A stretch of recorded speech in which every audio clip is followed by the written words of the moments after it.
আমি জানতে চাই আমার আল্লাহ 1,24,000 মতান্তরে 2,24,000 কমবেশ নবীকে আল্লাহ দুনিয়াতে পাঠিয়েছেন। আমি আপনাদের কাছে জানতে চাই এই 2,24,000 কমবেশ নবীর চাইতে আমার আপনার নবীজির দাম কম না বেশি? কেমন বেশি? কেমন বেশি? গভীর খেয়াল। আমার আল্লাহ কুরআন শরীফের মধ্যে 30 পারাতে একখানা সূরা আছে, যে সূরার নাম সূরা ইনশিরাহ। এই সূরা ইনশিরাহর 4 নাম্বার আয়াতে আমার আল্লাহ ঘোষণা দিয়ে জানিয়ে দিলেন, ওয়া রাফা'না লাকা যিকরাক। আমার আল্লাহ নবী গো, ওহো নবী, আপনার জিকিরকে, আপনি নবীর শানমানকে আমি আল্লাহ নিজে বাড়িয়ে দিলাম। সুবহানাল্লাহ। একটু আওয়াজ দিয়ে সহযোগিতা করুন। এই আয়াতে কারিমা দ্বারা কি প্রমাণ হলো? নবী পাকের সম্মান কি আমার আল্লাহ কমাইছে না বাড়াইছে? আল্লাহ যদি সৃষ্টিকর্তা হইয়া নবী পাকের সম্মান বাড়ায়, আমরা কি নবীর উম্মত হয়ে নবী পাকের সম্মানকে আমরা কমাইব না বাড়াইব? নবীজির একজন সাহাবী নাম আবু বকর সিদ্দিক, নাম শুনেন নাই? হ্যাঁ, উনাকে নবীজি কাছে ডেকে আনলেন। আবু বকর, জি আবু বকর রে, জি আমার কাছে আসো, শোনো আমি তোমার একটা দায়িত্ব দিব, পালন করবানি। জি ইয়া রাসূল আল্লাহ নবী গো, আপনি যাহা বলবেন ইনশাআল্লাহ আমি অক্ষর করে পালন করব। যদি তাই হয় তাহলে তুমি এই মুহূর্তে চলে যাও। কোথায়? স্বর্ণকার পাড়ায়, যারা স্বর্ণকারের জিনিস বানায় তাদের বাড়িতে চলে যাও। কেন? গিয়া বলবে আমার একটা আংটি বানায়া দিতে। সুবহানাল্লাহ। কি বানায়া দিতে? আংটি। আংটি বানায়া দিতে তুমি যাও। হযরত আবু বকর দৌড় মারলেন, পিছন দিক দিয়ে আমার নবী ডাক দিলেন, আবু বকর রে, জি দাঁড়াও দাঁড়াও, এদিকে আসো।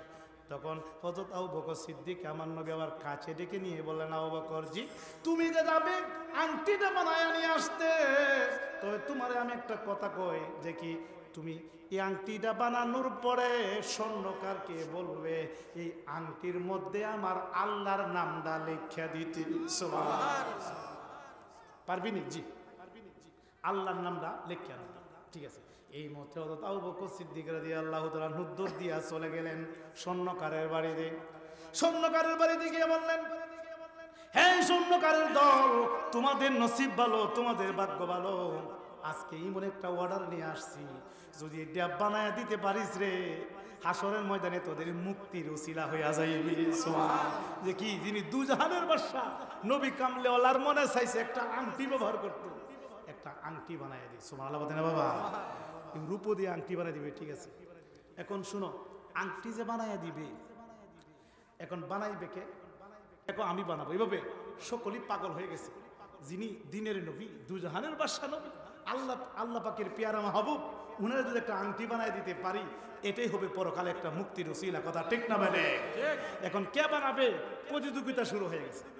এখন সবাই বুঝবে, ওদের সাথে দেখো আমরা কোনো ঝগড়া করবো না, আমরা একজনে বানাবে আর সবাই আমরা চতুর্দিকে দাঁড়ায় থাকবো, তাহলে এটার বরকত আমরা সবাই পেয়ে যাব। চিৎকার দেখুন। তো এরা একমত হয়ে বানানো শুরু করে দিলেন। বানানো শুরু করার পরে এই মুহূর্তে হযরত আবু বকর সিদ্দিক রাদিয়াল্লাহু তাআলা বললেন, এই স্বর্ণকারের দল, আমার দয়াল নবী একটা কথা বলছে রে, দেখি কই আংটির মধ্যে আমার আল্লাহর নামটা লিখে দেওয়ার জন্য। সুবহানাল্লাহ। উনি খোদাই করে আল্লাহর নামটা লিখলেন। লেখার পরে হযরত আবু বকর সিদ্দিক রাদিয়াল্লাহু তাআলা কয়, মাবুদ আরশে মুআল্লায় তুমি আল্লাহর নামের সঙ্গে তোমার বন্ধুর নাম লিখে রাখছো, কালিমার মধ্যে তুমি আমার নবী অর্ডার করছে শুধু আল্লাহর নাম লিখে নেওয়ার জন্য। আমি আবু বকর তোদেরকে আদেশ দিলাম, আমার নবীজির নামটাও আমার আল্লাহর নামের সঙ্গে লেখা দিই। সুবহানাল্লাহ। আল্লাহর নাম তো লেখছো, যে হ্যাঁ, এখন আল্লাহর নামের সঙ্গে আমার নবীর নামটাও লিখে দিই। সুবহানাল্লাহ বলতে না বাবা? কিন্তু নবী কিন্তু এই কথা বলে নাই যে আমার নাম লিখে, শুধু বলছে আল্লাহর নাম লিখে দেওয়া যাবে। কিন্তু আবু বকর সিদ্দিকের ভালো লাগতেছে না। আবু বকর সিদ্দিক তো তার জীবন দিয়ে, তার যে একটা প্রাণ আছে, জান আছে, এই জানের চেয়েও আমার দয়াল নবীরে ভালোবাসে। কথা ঠিক না বেটে? এখন আল্লাহর নামের সঙ্গে আমার নবীর নাম লিখে, এইটার জন্য যদি আমার জাহান্নামে যেতে হয় তাতেও আমি রাজি আছি। সুবহানাল্লাহ বলতে না বাবা? দেখেন বাবা, কত বড় প্রেম, কত বড় মহব্বত। এই মুহূর্তে স্বর্ণকারে আল্লাহর নামের সঙ্গে বাবা আমার নবীজির নামটা লিখে দিয়েছে। লিখে দেওয়ার পরে এই মুহূর্তে আংটিটা লইয়া যখন নবীজির কাছে আসলেন, এসে বাবা যখন আমার নবীজি আংটি মুবারকটা ধরলেন, দরিয়া দেখতেছে এই আংটির উপর দিয়ে লেখা আল্লাহ, নিচে লেখা মোহাম্মদ, এর নিচে লেখা হযরত আবু বকরের নাম। সুবহানাল্লাহ। আমার নবী মনে মনে একটু রাগ হওয়ার সময় এই মুহূর্তে জিব্রাইল আমিন আয়েশা গো, ইয়া রাসূলুল্লাহ, নবী গো, ও দয়াল নবী, আবু বকরের প্রতি আপনি কষ্ট নেবেন না, রাগ নেবেন না, কারণ আবু বকর আপনারা এত ভালোবাসে। আপনি বলছেন শুধু আল্লাহর নাম লিখে দেওয়ার জন্য। আবু বকর সিদ্দিক জাহান্নামের ভয় করে নাই। কত বড় মহব্বত, কত বড় ভালোবাসা। স্বর্ণকারকে বললো যে আল্লাহর নামের সঙ্গে আপনার নাম লিখে দেওয়ার জন্য। এই যে একটা প্রেম দেখাইছে, ভালোবাসা দেখাইছে, জাহান্নামে ভয় করলো না নবীজির ভালোবাসার কারণে। এই জন্য আমার আল্লাহ আবু বকরের প্রতিও রাজি হইয়া গেছে। সুবহানাল্লাহ। রাজি হইয়া আমি জিব্রাইলের মাধ্যমে আবু বকরের নাম লেখাই দিছি। সুবহানাল্লাহ। এখন বাবা প্রেমের দাম কম না বেশি? আজকে আবু বকরের জায়গাটা কই হইছে? আবু বকরের জায়গাটা হইছে আমার দয়াল নবীর রওজা মুবারকের পাশে। সুবহানাল্লাহ। কথা ঠিক না বাঠে? তাহলে আমরা কি এমন ভালোবাসা নবীকে ভালোবাসতে চাই কি চাই না? তাই বাবা নবীর শানে বেয়াদবি করা যাবে না, ঈমান থাকবে না। যদি নবীর কেউ কষ্ট দেয়, নবীর কেউ দুঃখ দেয়, যদি নবীর শানে কেউ বেয়াদবি করে, তার সমস্ত আমল বরবাদ হয়ে যাবে। কথা ঠিক না বেঠে? তাহলে বাবা একটা কথা পরিশেষে বলবো, এখানে যারা বসছেন সবাই জ্ঞানী শ্রোতা। আমার দয়াল নবীর কে আবু বকর সিদ্দিক দেখছে, আবার আবু জাহেলও দেখছে। কি বলেন? নবীজিরে আবু জাহেলে দেখছে কি দেখছে না? আবার আবু বকর সিদ্দিকও দেখছে। আচ্ছা, দুইজনের দেহার মধ্যে পার্থক্য আছে কি না? আবু জাহেলরা দেখছে আব্দুল্লাহর ভূত, আমরা নতুন মানুষ। আর আবু বকর সিদ্দিক কইছে আমার নবীর মতো পৃথিবীতে আর কেহ। সুবহানাল্লাহ বলতে না বাবা? দুইজন দাঁড়ান। আবু জাহেলে কইতেছে মোহাম্মদ তোমার মতন বিশ্রী পৃথিবীতে নাই। নাউজুবিল্লাহ বলতে না? আবু বকর সিদ্দিক কি রে আবু জাহেল, তুই কি কইলি? আমার নবীর মতন সুন্দর এই পৃথিবীতে নাই। যিনি শরীর মোবারক থেকে যাহা বের হয় সব নূর এবং মেশক আম্বরের মতো গ্রান বের হয়। সুবহানাল্লাহ না? আমার নবীর মতো তো পৃথিবীতে কেউ নেই, তুই কি কইলি? আচ্ছা, আবু জাহেল কো নবীজি বিশ্রী, আর আবু বকর সিদ্দিক কো আমার নবীর মতো পৃথিবীতে কেউ নাই। আচ্ছা, দুইজন তো আমার নবীরে দেখছি, এই দেহার মধ্যে কি পার্থক্য আছে কি না? কারণ ও দেখছে প্রেমের নজরে, ভালোবাসার নজরে আবু বকর সিদ্দিক দেখছে। এই কারণে তার পুরস্কারটা কি পাইছে? আমার নবীর রওজা মুবারকের পাশে আবু বকর সিদ্দিকের রওজাটা হইছে। কথা ঠিক না বাইরে? আর আবু জাহেল আমার নবীরে কষ্ট দেওয়ার কারণে আবু জাহেলের জায়গাটা কইছে বাবা। আবু জাহেলের বাইত হাজিগণের লেফটি নিচে, যারা হজ করতে যা আবু জাহেলের বাইত প্রস্তাব পায়খানা করে আসে, কারণ আমার নবীরে না চিনার কারণে, নবীরে না মানার কারণে। তাহলে একটা কথাই বলবো, নবীজির মহব্বতকে ভিতরে লালন করুন, নবীজির মহব্বত ভিতরে ধারণ করুন। ধারণ করে যদি ইবাদত বন্দী করুন, তাহলে এই ইবাদত বন্দীকে আল্লাহর দরবারে কবুল হবে। প্রত্যেককে নবীর প্রেমিক হিসাবে আল্লাহ কবুল করুক। সকলে বলি আমিন। এখানে আপনারা যারা বসছেন, আমি পরিশেষে আরেকটি কথা বলতে চাই। আমরা কি নবীজির পাশাপাশি ওলি আল্লাহগণের পক্ষে আছে কি নাই? আমরা কি ওলিগণকে মানি কি মানি না? আপনাদের এখানে বড় একটা মাজার আছে না? কি মাজার? শাহ সুলতান নাকি মাস্তান? ও কালুগাজী। হ্যাঁ, কালুগাজীও আমি কিন্তু আসছি। আমি কালুগাজী প্রধান বক্তা হয়ে 2 বার আমি ওয়াজ করে গেছি। এবং মাস্তান একটা মাজার আছে না, এটা একদিন সার মাজারে, এটা কয়েকদিন আগে কি দোনট এই আমি মহীশূরা ওয়াজ করে গেছি কয়েকদিন আগে। তো আমরা ওলি আল্লাহর পক্ষে, আমরা ওলি আল্লাহর পক্ষে এবং ওলি আল্লাহর মাজার জিয়ারতের পক্ষে। আমাদেরকে তারা অপবাদ দেয় আমরা নাকি মাজার পূজা করি। জোরে কোন নাউজুবিল্লাহ। আমরা কি মাজার পূজা করি না মাজার জিয়ারত করি? আসলে ওরা জানেই না মাজার শব্দের অর্থ। আপনি একজন আলেমকে জিজ্ঞাসা করে দেখবেন মাজার শব্দের অর্থ কি বলতে। মাজার শব্দটা ফার্সি শব্দ। মাজার শব্দের বাংলা হলো জিয়ারতের স্থান। চিৎকার দেখুন সুবহানাল্লাহ। তাহলে আমরা কি জিয়ারতের পক্ষে আছে কি নাই? আরে বাবা, মাজার জিয়ারত শুধু জায়েজই নাই, মাজার জিয়ারত সুন্নতে রাসূল। আমাদের রাসূলও মাজার জিয়ারত করেছেন। চিৎকার দিয়ে কোন সুবহানাল্লাহ। কার জিয়ারত করেছেন? মাজার জিয়ারত করেছেন। দলিল ওই যে, এই যে দেখেন ফতোয়া স্বামী, ফতোয়া স্বামী। যদি কোনো আলেম থাকো আসো, দেখাই দিন, না থাকলে আমার জিব্বাটা কেটে ফেলবে, আর কোনোদিন মাইক ধরবো না। আর যদি থাকে, কেন মানুষকে বিভ্রান্তি করেন, কেন গুমরাহি করেন, কেন ওলি আল্লাহর মাজার জিয়ারত করতে নিষেধ করেন? আমার রাসূল সাল্লাল্লাহু আলাইহি ওয়াসাল্লাম নিজে মাজার জিয়ারত করেছেন। এই যে রুদ্দুল মুহতার ফতোয়া স্বামী, এই ফতোয়া স্বামী টোটাল খণ্ড 48,000 টাকা দাম। এটা আমি লেবানন, এই যে লেবানন হিজবুল্লাহ দেশ, বৈরত থেকে এই অর্ডার করে আনানো হয়েছে, আরবি টু আরবি। এটা খণ্ড কত? 3, অর্থাৎ জিলদে সালিস, জিলদে সালিস মাওলানা বসা আছে। এখানে দেখেন 150 পৃষ্ঠা, আমি পড়ে শোনাই। 150 পৃষ্ঠার মধ্যে এই দেখেন মতলব ফি জিয়ারাতুল কবর। মতলব একটা মতলবই আছে, হ্যাঁ, মতলব ফি জিয়ারাতুল কবর মানে কবর জিয়ারতের একটা অধ্যায়। এখানে একখানা হাদিস তুলে ধরেছেন, আন্নান নবী সাল্লাল্লাহু আলাইহি সাল্লাম কানা ইয়াতিল কবুরা ওয়া শুহাদাহি বি উহুদি আলা রাসি কুল্লা হাউলিন ফায়াকুলু আসসালামু আলাইকুম। চিৎকার দেখুন সুবহানাল্লাহ। লেখা আছে যে আমার দয়াল নবী প্রতি বছর উহুদের ময়দানে যারা শহীদ হয়েছে তাদের মাজার আমার দয়াল নবী প্রতি বছরই জিয়ারত করেছেন এবং গিয়া সালাম জানাইছেন, আসসালামু আলাইকুম। চিৎকার দেখুন সুবহানাল্লাহ। তাহলে কি মাজার জিয়ারত কি নাজায়েজ? নাজায়েজ। এখন আমরা মাজারে কেন যাই?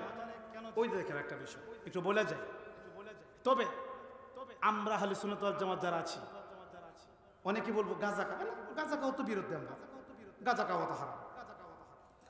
কোনোদিন আলেমরা কোনোদিন গাঁজা খাওয়ার পক্ষে জীবনে তো রায় দিবে না। আমি জানি এগুলো অনেক অপবাদ দেয় যে মাজারের ভিতরে গাঁজা খা। আমার জীবনে আমি ইন্ডিয়াতে অনেক, আমি 40,000 রাতে ওয়াজ করি, আমি খাজা বাবার মাজারে জিয়ারত করে আসছি, আমি কুতুবউদ্দিন বখতিয়ার কাকি মাজার জিয়ারত করে আসছি, আমি নিজামুদ্দিন আউলিয়ার মাজার জিয়ারত করে আসছি, আমি মুম্বাইয়ের যে হাজি আলীর মধ্যে মাজার জিয়ারত করেছি, বাংলাদেশে তো অনেক মাজার জিয়ারত করেছি। আমি একটা মাজার আমি খুঁজে পাই নাই যে মাজারের ভিতরে বসে গাঁজা খাইতে, আমি কোনোদিন দেখি নাই। মাজারের ভিতরে বসে গাঁজা খাবি দূরের কথা, মাজারের ভিতরে তো মানুষ উজু ছাড়া প্রবেশে করে না, কথা ঠিক না বেরে? উজু করে ভিতরে ঢুকে বেয়াদবিনী হয়ে যা, আবার পিছায় পিছায় বের হয় বেয়াদবিনী হয়ে যা। একটা গাঁজা খাবি দূরের কথাকে বিড়ি পর্যন্ত খায় না, উজু ছাড়া তো ঢুকেই না। এখন আসুন দেখুন এই ফতোয়া স্বামী, এরা তো এইসব কিতাব পড়ছে না বাবা, উল্টা পাল্টা ফতোয়া দেয় মানুষকে। 149 পৃষ্ঠার মধ্যে জিলদাওয়াল, এই যে মাওলানা এখানে বসায় বসে আমি দেখাইতেছি ওনার জন্য। এই হুজুর দাগাল আছে, দাগাল আছে, দেখেন আপনারা দেখবেন, এই দেখেন লাল কলম দিয়ে দাগানো আছে, দেখছেন? এখানে দেখেন, এখানে একটা হাদিস আছে। আমরা এখানে যারা বসছি আমরা কি মাযহাব মানে কি মানি না? আমরা কোন মাযহাবের মানুষ? হানাফি। ধরে বলেন কি মাযহাব? হানাফি। মাযহাব কয়টা? 4টা, হানাফি, শাফি, মালিকি, হাম্বলি। একটু আওয়াজ দিয়ে বলুন, হানাফি, শাফি, মালিকি, হাম্বলি। আমরা কোন মাযহাবের মানুষ? হানাফি। তে আরেকটা আছে শাফি মাযহাব, এটা কি আমরা মানি না? মানি। চারো মাযহাব মানি, চারো মাযহাব বিশ্বাস করি কিন্তু অনুসরণ করি একটা কি, কিন্তু চারো মাযহাব মানা হলো ওয়াজিব। তে ইমাম শাফি উনিও আল্লাহর নবী, উনাকেও মানতে হবে, উনাকেও কোটি কোটি মানুষ ফলো করে। উনি কি রেখেছে দেখেন, ক্বালা ইন্নী লা আতাবারাকা বিআবি হানিফা ও আজিদু ইলাল কবর ফাইজা আরাদাতি হাজ্জাত সাল্লাইতু রাকাতাইনি ওয়া সালাতুল্লাহি তাআলা ইনদাল কাবারি ফা তাখদিউ সারিয়ান। চিৎকার দেখুন সুবহানাল্লাহ। এখানে লেখছে ইমাম শাফি বলেন, ইন্নী লা আতাবারাকা বিআবি হানিফা, আমি আবু হানিফার মাজার থেকে বরকত হাসিল করি। সুবহানাল্লাহ বলতে না বাবা? তাহলে মাজারের মধ্যে বরকত রয়েছে। ইমাম শাফি কয় আমি আবু হানিফার মাজার থেকে বরকত হাসিল করি। ফাইজা আরাদাতলি হাজ্জাত, যখন আমার মধ্যে কোনো মুসিবত আসে, কোনো বিপদ আসে, তখন আমি কি করি? সাল্লাইতু রাকাতাইনি, তখন আবু হানিফার মাজারকে আমি 2 রাকাত নফল নামাজ পড়ি। 2 রাকাত নফল নামাজ পড়ে ওয়া সালাতুল্লাহি তাআলা, আমি আল্লাহ পাকের কাছে প্রার্থনা করি। প্রার্থনা করার পরে কি হয়? ফাতাকাদিউ সারিয়ান, সাথে সাথে আমার মনোবাঞ্ছা পূরণ হয়, আমার মুসিবত দূর হয়ে যায়। চিৎকার দিয়ে কোন সুবহানাল্লাহ। তাহলে আমরা কি বাবা ওলি আল্লাহর মাজারে বরকতের জন্য আমরা জিয়ারত করতে চাই কি চাই না? আমরা কি জিয়ারতের পক্ষে আছি কি নাই? আল্লাহ পাক প্রত্যেককে কবুল করুক, সকলে বলি আমিন। চলুন বাবা, যে নবী কবরে হাসরে মিজানে থাকবেন সেই নবীর আমরা একটু দাঁড়াইয়া সালাম জানাইয়ান।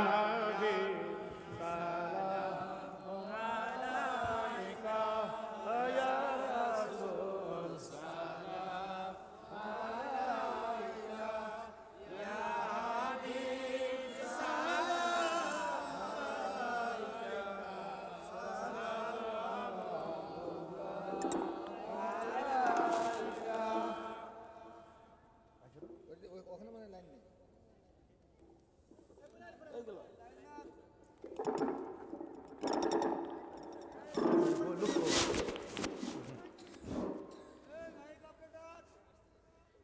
নবী